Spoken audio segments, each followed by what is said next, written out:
Sebelum kita tonton videonya, silakan subscribe dan klik tombol notifikasi Rifkon TV. Barakallahu fikum.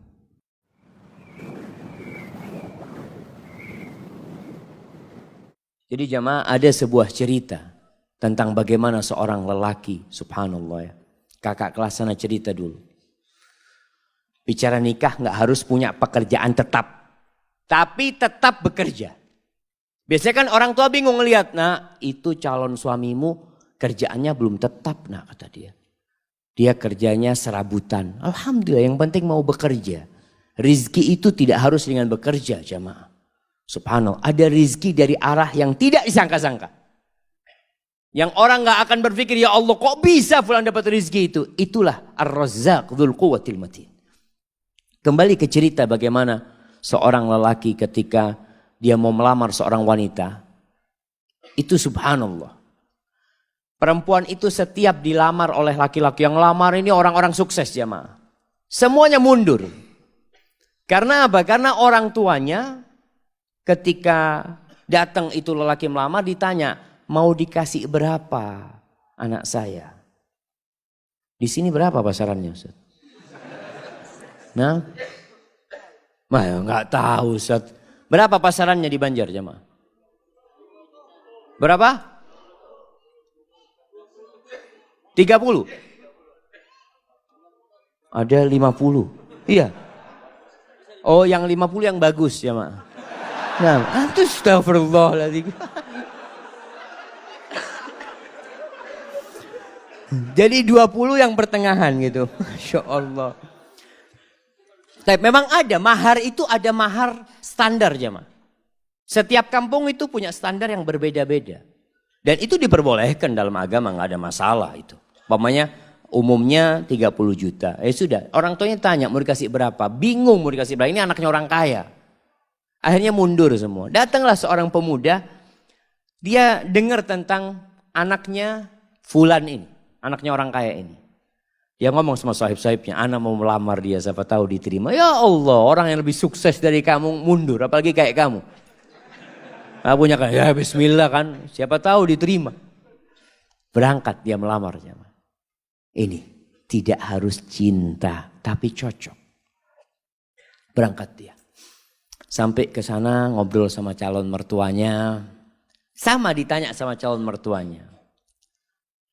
Mau dikasih berapa anak saya? Apa kata calon mertua, kata calon menantunya, Bapak minta berapa? Oh Allah jamaah. Ini jamaah. Kamu jual saya beli. Minta berapa?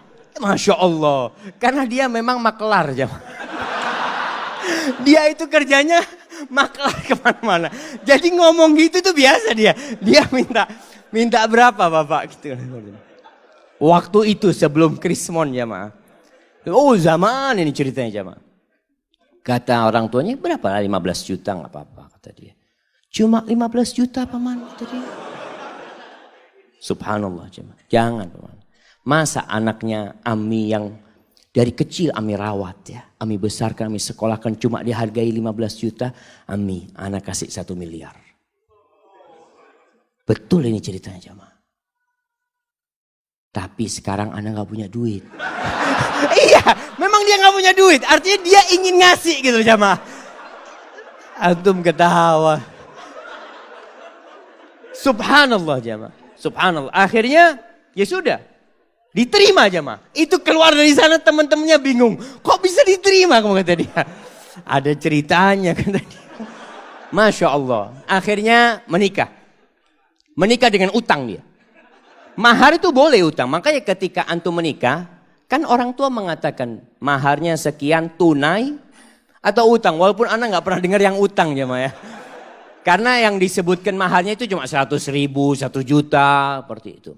Padahal kadang-kala maharnya di zaman sahabat itu, maharnya itu 1 kebun kurma. Jemaah.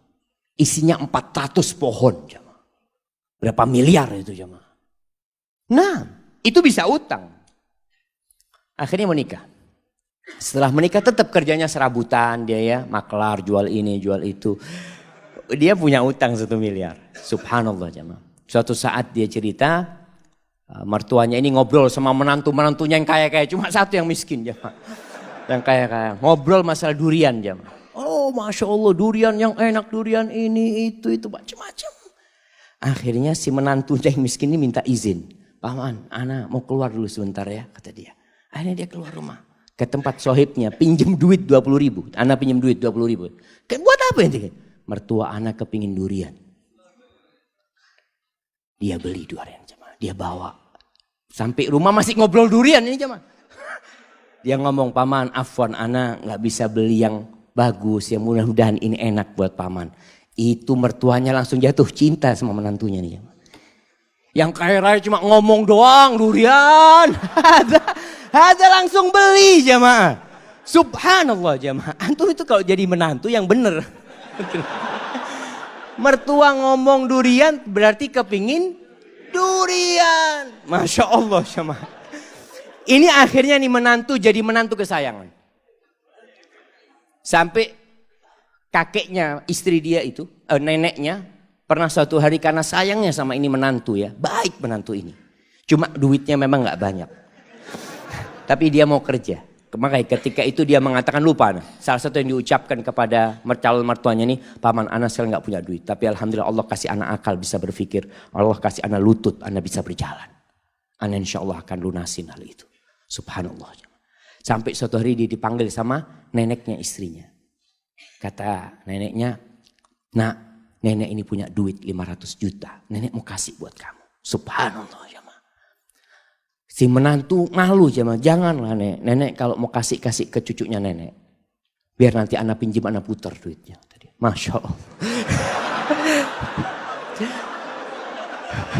Antum ketawa.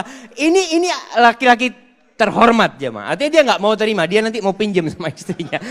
Kalau sudah punya istrinya dia bisa pinjam. Masya Allah jemaah. Akhirnya diberikan kepada istrinya, duitnya diputar, dia lunasin 1 miliar jemaah. Maka carilah laki tadi yang nggak harus punya pekerjaan tetap. Masih banyak masyarakat Indonesia itu yang berpikir kalau cari pasangan hidup yang pegawai. Yang sudah punya gaji tetap. Jangan sama orang yang baru usaha kecil-kecil nanti bangkrut dia katanya. Kalau pegawai kan ada jaminan nanti. Ada jaminan masa tua macam-macam. Lah, nggak harus. Maka itu kriterianya. Allah Subhanahu wa taala mengatakan in yakunu fuqara yughnihimullah min fadlih. Wa ankihul ayama minkum wassalihin min ibadikum wa imaikum in yakunu fuqara yughnihimullah fadl. Kalau mereka orang-orang fakir yang kalian nikahkan, Allah yang akan cukupi. Ini kejadian lain. Ada seorang wanita menikah dengan seorang lelaki karena dia sukses. Subhanallah, ketika suaminya bangkrut, minta cerai. Padahal sudah punya anak. Karena dia berpikir mau hidup senang dengan kekayaan. Wallahi jamaah ketahuilah. Kebahagiaan itu tidak didatangkan dari luar. Kebahagiaan itu tuh bukan di rumah yang mewah. Bukan di mobil yang mahal. La, kebahagiaan itu sesuatu yang ada dalam jiwa antum. Nerima. Irda bima qasamallahu lak takun aghnan nas. Kata Nabi SAW, ridholah engkau dengan apa yang Allah berikan kepadamu. Engkau akan jadi orang paling kaya, kata Nabi SAW. Tapi adapun kalau mau cari istri, maka Rasul sallallahu alaihi wasallam mengatakan tungkahul mar'a li arba. Wanita itu dinikahin karena 4 hal. Nah, yang sudah menikah bisa sebutkan anak kasih hadiah. Nah, yang sudah menikah, antum sudah nikah. Nah, berdiri. Karena kecantikannya. 4. Karena kekayaannya. Karena keturunannya, nasabnya. Karena enggak mandul. Agamanya mana? Taib, tunggu dulu pertanyaannya. Antum menikahi istri antum enggak nyebutkan agama, berarti antum cuma 3. Kenapa antum nikahin istri antum?